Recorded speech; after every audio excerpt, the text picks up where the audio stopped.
Bonsoir Cécile Le Tur. Bonsoir. Alors vous présidez la PEP de Haute-Garonne. La PEP, c'est l'association des parents d'élèves de l'enseignement public. En quoi ces évaluations de CM2 posent-elles problème? Je ne pense pas qu'elles posent réellement de problème. Il faut dédramatiser les choses. Nous, en tant que parents, et déjà les professeurs d'école savent bien le faire, il faut dédramatiser. Ce n'est pas un examen de passage, ce n'est pas un concours. C'est juste là pour mesurer l'état d'une population à un moment donné. Et moi, en tant que parent, je pense qu'on est plutôt satisfait que ce n'ait pas lieu comme avant, en tout début d'année scolaire, juste après les vacances. Là, ça stressait davantage les enfants.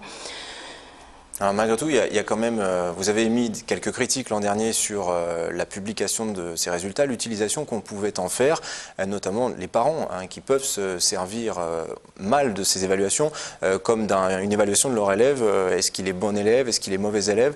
Ça fait partie des choses que vous pourriez critiquer à l'égard de ces évaluations? Oui, mais ça a toujours été de tout temps. C'est vrai qu'on est dans un système de notes, dans un système où on se compare, où on se classe. C'est pas bon pour qu'un enfant puisse avancer. Mais bon, c'est pas pour autant que ces évaluations accentuent ce phénomène. Est-ce que ça permet de juger un établissement également, se dire tiens, peut-être que dans tel établissement il y a le meilleur résultat? Il ne doit pas y avoir de publication par établissement. Et là encore, c'est vrai que certains directeurs d'école peut-être communiquent le résultat de leur établissement, mais s'ils ne le font pas, il n'y a pas de raison de savoir et de comparer. D'autre part, je ne pense pas que ça change grand-chose dans la décision des parents de mettre son enfant dans telle ou telle école, parce que quand même, de toute façon, on utilise son école de secteur. Alors au chapitre de l'éducation, il y a un gros dossier là pour la rentrée prochaine, c'est la réforme du lycée. Alors on va parler de la classe de seconde parce que la réforme est tellement vaste qu'il y aurait on pourrait en parler pendant des heures. Oui, déjà... Alors concernant la seconde, il y a deux grosses évolutions. La première, c'est l'introduction d'enseignement, d'exploration, des sortes d'options. Alors je vous en cite quelques-unes. Physique et chimie de laboratoire, littérature et monde contemporain, sciences de l'ingénieur. Il y a aussi biotechnologie. L'accent semble mis sur les sciences. Mais est-ce que vous, en tant que parent, vous constatez que tout est prêt? C'est que dans 9 mois? Tout est prêt. Tout n'est pas prêt, justement. Bon, c'est vrai que beaucoup de choses, tout est écrit, mais les proviseurs de lycée, j'en ai rencontré un récemment dans l'école de mon fils, ils n'ont pas le détail du contenu des options.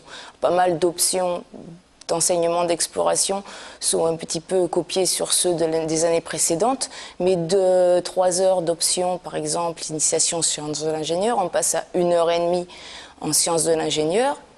Le programme n'est pas défini. Ils n'ont pas connaissance exactement du contenu de ce qu'il restera.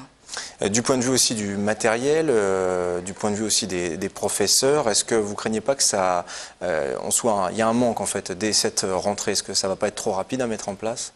C'est rapide à mettre en place, un manque de matériel, non. Les lycées qui faisaient déjà une option feront l'option approchante avec l'ouverture de différentes places. Par contre, chaque lycée devra ouvrir des offres supplémentaires, c'est forcé, puisque chaque enfant pourra choisir quelque chose, alors que les années précédentes, un enfant qui ne choisissait pas quelque chose de particulier faisait juste SES et une LV2.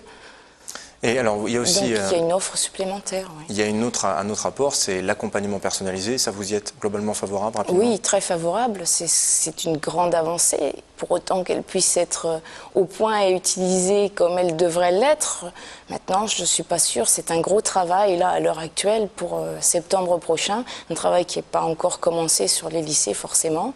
Et peut-être que les premiers, mais il faut en passer par là, il y aura peut-être des difficultés d'organisation à la rentrée. Les premiers essuieront les plâtres. Merci voilà. Cécile Le Tur. Je rappelle que vous êtes la présidente de la PEP de Haute-Garonne.